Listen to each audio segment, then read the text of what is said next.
lancé que départ Valté. Et puis évidemment, c'est une demoiselle de 13 ans. On commence à sentir le poids des ans.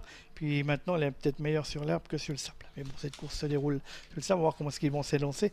Basilov parti sur un temps de galop, Basilov, mais remis, hésitant en partant. Et c'est Alwood Byfax qui s'empare tout de suite de la tête et du commandement. Basilov n'a pas trop perdu de terrain en partant et se retrouve en avant-dernière position. Et pour aborder le tournant, on va retrouver côté corde Vinci Dubois, le numéro 7. À son extérieur, Alwood Byfax, le numéro 8, qui précède le reste du peloton, mené par Cats Woman avec Anchi qui vient ensuite. Et on est bien parti aux 25 mètres avec le numéro 2, Bonatella, qui se retrouve en 5e position côté corde, suivi par le numéro 3, Bambino Aldo. Quant à Basilov, le grandissime favori, il se retrouve en pénultième place. Oui, en avant-dernière position, c'est la Atlas Pereire et c'est Kessera Fox, le numéro 4, qui ferme la marche. Ils vont sortir du tournant avec le numéro 7, Vinci Dubois, qui est en tête. Alwood Byfax qui est dans son sillage, qui se fait ramener avec à l'extérieur Anchi, numéro 6, qui est aux côtés de Catswoman.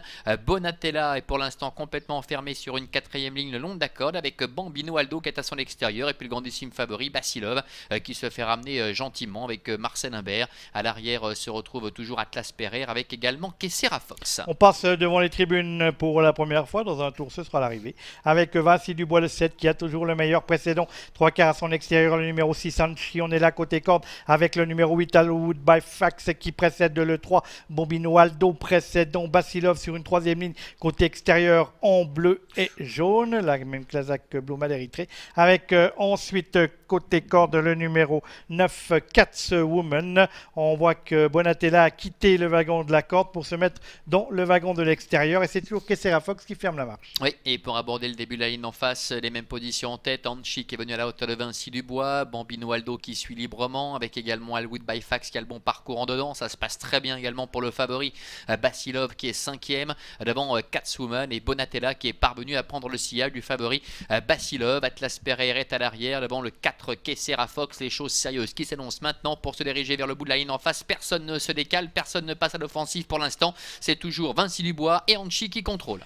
Oui, et c'est toujours Basilov, le grandissime favori, sur une 3e ligne dans le wagon de l'extérieur. Alwood Byfax est en 2e position côté corde, avec à son extérieur Bambino Aldo, alors que maintenant Anchi a de la peine à suivre le rythme, qu'Alwood Byfax a pu trouver le chemin à l'intérieur et va venir derrière l'outsider, un grand outsider, le numéro 7, Vinci Dubois, qui dirige toujours les opérations. Basilov pointe ses naseaux à l'extérieur. Oui, Basilov qui est décalé maintenant par Marcel Imbert et il devrait pouvoir venir dévorer ses adversaires, mais Vinci Dubois a toujours nettement l'avantage avec Alwood Byfax qui est en 2e position. Basilov qui est lancé maintenant avec un peu plus loin Bambino Aldo, Bonatella également qui se défend bien. Basilov qui prend la mesure de ses rivaux avec Alwood Byfax qui se défend bien néanmoins devant Vinci Dubois, Bambino Aldo et Bonatella qui termine bien à l'extérieur avec Basilov qui ne fait qu'une bouchée de ses rivaux. Basilov qui s'impose nettement devant Alwood Byfax, Bambino Aldo et Bonatella. C'est fait pour Basilov, c'est une 6e victoire depuis son arrivée sur le sol suisse. La 2e place pour Alwood Byfax, la 3e pour Bambino Aldo et la 4e pour le numéro 7, Vinci Dubois.